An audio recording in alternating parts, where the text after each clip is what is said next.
राधे राधे। जय श्री कृष्णा।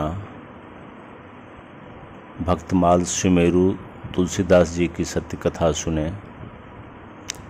श्री नाभादास जी ने भक्तों की माला अर्थात भक्तमाल की रचना की। अब माला का सुमेरु का चयन करना कठिन हो गया। किस संत को सुमेरु बनाएं, इस बात का निर्णय कठिन हो रहा था। पूज्य श्री अग्रदेवाचार्य जी के चरणों में प्रार्थना करने पर उन्होंने प्रेरणा दी कि वृंदावन में भंडारा करो। उसी भंडारे उत्सव में कोई न कोई संत सुमेरु के रूप में प्राप्त हो जाएगा। सभी तीर्थ धामों में संत को कृपापूर्वक भंडारे में पधारने का निमंत्रण भेजा गया। काशी में 80 घाट पर भी श्री तुलसीदास जी को निमंत्रण पहुंच गया, परंतु उस समय वे काशी में नहीं थे। उस समय वे भारत के तत्कालीन बादशाह अकबर के आमंत्रण पर दिल्ली पधारे थे। दिल्ली से लौटते समय गोस्वामी तुलसीदास जी वृंदावन के कालीदह के समीप श्री राम गुलेला नामक स्थान पर ठहर गए। श्री नाभा जी के भंडारे में पधारना अति आवश्यक जानकर गोपेश्वर महादेव ने प्रत्यक्ष दर्शन देकर गोस्वामी श्री तुलसीदास जी से भंडारे में जाकर संतों के दर्शन का अनुरोध किया। गोस्वामी जी शंकर जी के आज्ञा पाकर भंडारे में पधारे। गोस्वामी जी जब वहां पहुंचे उस समय संतों की पंगत बैठ चुकी थी। स्थान पूरा भरा हुआ था। स्थान पर बैठने की कोई जगह नहीं बची थी। तुलसीदास उस स्थान पर बैठ गए जहां पूज्यपाद संतों के पाद त्राण जूतियां रखी हुई थी।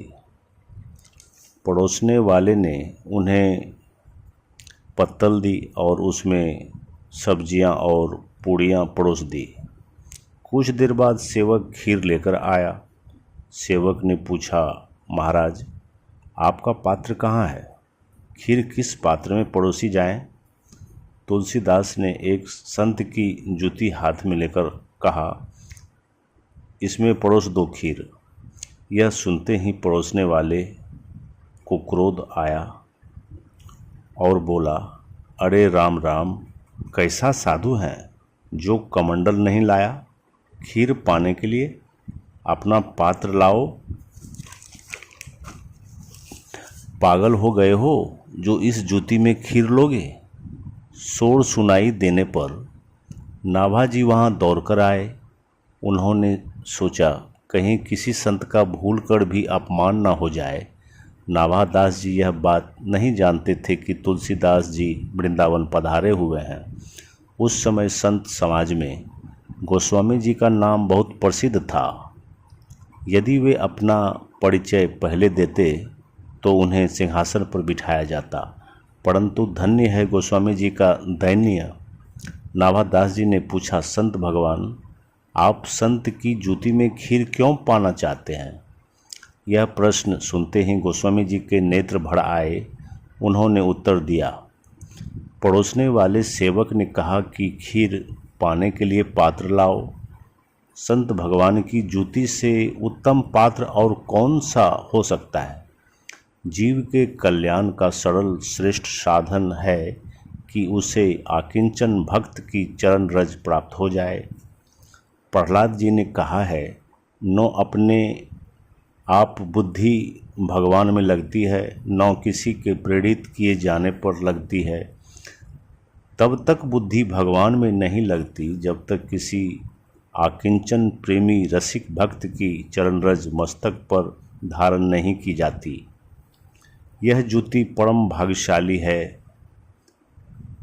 इस जूती को न जाने कितने समय से संत के चरण रज लगती आई है, और केवल संत चरण रज ही नहीं अपितु पवित्र व्रज रज इस जूती पर लगी है।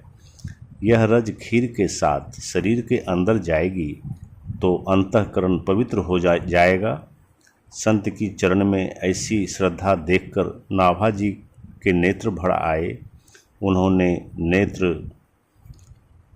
नेत्र बंद कर के देखा तो जान गए कि यह तो भक्त चरित्र प्रकट करते समय, भक्तमाल लेखन के समय ध्यान में पधारे हमारे महापुरुष हैं। नाभा जी ने प्रणाम करके कहा, आप तो मेरे गोस्वामी श्री तुलसीदास जी हैं। हम पहचान नहीं पाए। गोस्वामी जी ने कहा, हाँ, संत समाज में दास को इसी नाम से जाना जाता है। पड़ोसने वाले सेवक ने तुलसीदास जी के चरणों में गिरकर क्षमा याचना की।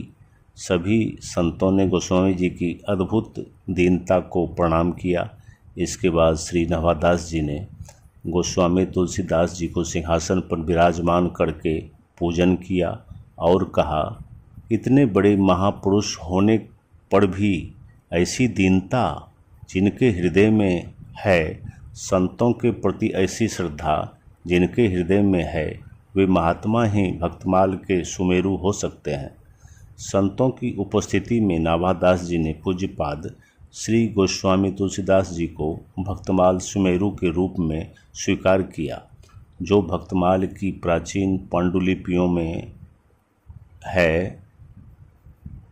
उनमें श्री तुलसीदास जी के कवित्व के ऊपर लिखा है, भक्तमाल सुमेरु श्री गोस्वामी तुलसीदास जी महाराज।